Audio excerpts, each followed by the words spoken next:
네, 안녕하세요. 도사 이승태TV의 이승태 변호사입니다.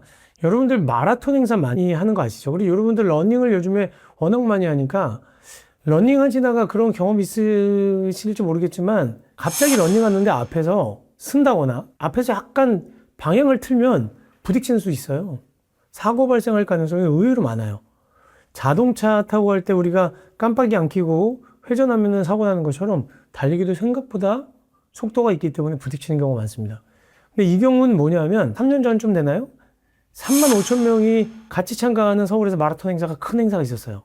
근데 3만 5천 명이 그냥 정말 마라톤 행사 보면 길을 8차선 도로를 다 막고 뛰잖아요. 대로를 막 뛰는데 어떤 양반이 72 정도 되신 분인데 거길 건너가겠다고 횡단보도로 건너가신 거예요.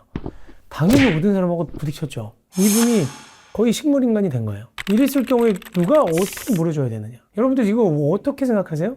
첫 번째, 이 원고가, 그러니까 원고라는 사람은 이제 다친 분이잖아요. 다친 분이 치료비 뿐만 아니라 병원에 누워 계시니까 뭐 노동능력 상실률이 있고 일을 못하니까. 근데 70이 넘으셔서 노동력 상실률이 얼마가 될지 모르겠는데, 그 다음에 또 하나는 위자료, 그 다음에 개호비, 이 부분에 대한 거를 청구할 수 있는 거예요. 개호비라고 하는 게 뭐냐면 식물인간이면 병원비뿐만 아니라 누군가 성인 남자가 내지는 여자가, 뭐 그거는 남자 여자 구분 안 하는데, 왜냐면 특별히 남성을 요하는 경우도 있어요. 다 들어야 되는 경우는.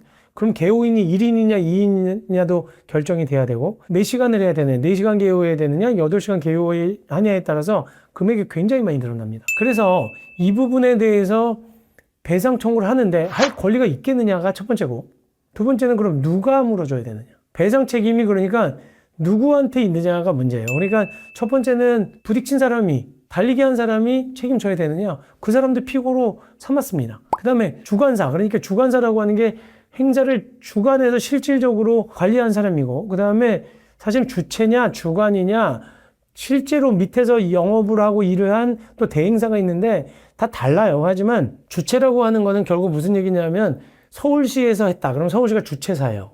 근데 실제로 일을 하는 사가 주관사입니다. 그 다음에 그 밑에서 또 하청 같은 걸 받아서 실질적으로 대행하는 사가 대행사가 되는데, 여기는 주체사를 상대로까지 소송은 하지 않고 주관사와 대행사를 상대로 소송했던 거예요. 그 다음에 달린 사람.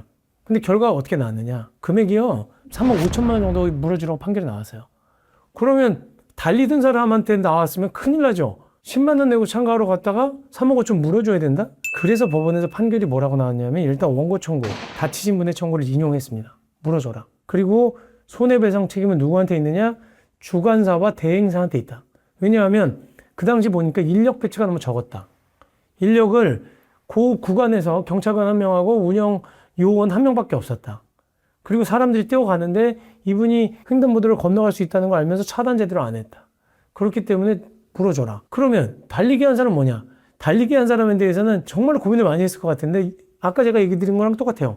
10만 원 내고 갔다가 3억 5천 물어주라고? 물론 3명이 공동해서 물어주는 거기 때문에 나눠야 된다고 하더라도 이게 말이 안 되잖아요. 그러니까 달리기 한 사람의 과실은 잡지 않았어요. 기각, 원고 청구 기각. 둘이 물어줘라. 이 사람한테까지 하는 건 심하다, 이렇게 본 거죠. 결국은 그러다 보니까 3억 5천만 원을 둘이 대행사랑 이제 그 주관사가 물어주기로 했는데, 이분이 청구받은 돈은 그럼 뭐뭐를 받은 거냐? 구체적인 금액은 제가 얘기 드린 것처럼 치료비, 그 다음에 향후 치료비. 계속 앞으로 치료를 받아야 되니까. 그럼 많이 다치신 거예요. 식물인간이 됐으니까. 그 다음에 개호비라고 하는 게 아까 성인 남자가 아니면 여자가 4시간이냐 8시간이냐 이 개호비. 그 다음에 정신적 위자료가 무려 7천만 원 정도가 나왔거든요, 이분이. 그래서 그거를 갖다가 다 합치니까 4억 6,552만 원을 물어주라고 나온 건데, 그 중에서 이분의 과실. 그러니까 그냥 달리기 대회를 하고 있는데, 마라톤 대회를 하고 있는데 거길 건너간 과실을 30%를 잡은 겁니다. 30% 좀 적게 잡은 것 같기도 한데, 그러다 보니까 70%를 물어주라고 그래서 3억 5천만 원 정도를 물어주라고 판결이 나온 거예요. 근데 저는 이것도 이분도 과실 30%가 맞나 싶긴 해요. 왜냐하면 우리가 마라톤 대회를 하면 외국 같은 경우에는 같이 응원도 하고 박수도 쳐주고 하는데, 우리는 욕부터 해요. 저 자식들 또 여기 길 막고 뛴다고. 저 뛰지도 못하는 게 왜 저렇게 하냐. 그리고 미친 거 아니냐. 왜 하고 있냐. 그리고 막 욕을 한다고. 막 길 막힌다. 막 민원 넣고. 저도 철인 3종 대회를 많이 나가지만, 철인 3종 대회 나가면 자전거 타고 막 가는데 거기를 건너겠다는 사람이 있어요. 자기 가야 된다고. 차가 거꾸로 역주행하고 막 그래요. 이거 정말 좀 문화적으로 우리도 자기가 안 뛰어서 그렇지, 어떻게 보면 이제는 어느 정도 사회적 축제로 그리고 또 사회적인 어떤 행사가 된 거면 좀 참아주기도 하고 배려도 해야 되는데 이분은 막무가내로 걷는 거예요. 거기를 피해 가겠지? 못 피한다니까요. 뛰는 사람의 속도가 14km 정도 나와요. 빨리 뛰는 사람들 뭐 아무리 천천히 뛴다고 그러다 10km 이상은 나오는데 그거 10km로 뛰다가 2m 앞에서 진입하는 사람 피하면 옆하고 또 부딪히거든요. 이거 쉽지 않습니다. 그래서 우리가 이 사건을 제가 소개시켜 드리는 게 이런 문제가 있으니까 뛰는 사람들 각별히 조심하시고 돈 된다고 행사를 남발하고 안전요원도 확보되지 않은 상태에서 막 그냥 행사 무분별하게 너무 많이 행사하는 것도 자제해야 된다는 거고요. 그 다음에 또 하나는 건너시는 분들, 그 다음에 우리가 행사를 옆에서 보시는 분들도 좀 다른 마음으로 지켜보셨으면 좋겠다는 마음 드리면서 오늘 방송은 이것을 마치도록 하겠습니다. 감사합니다.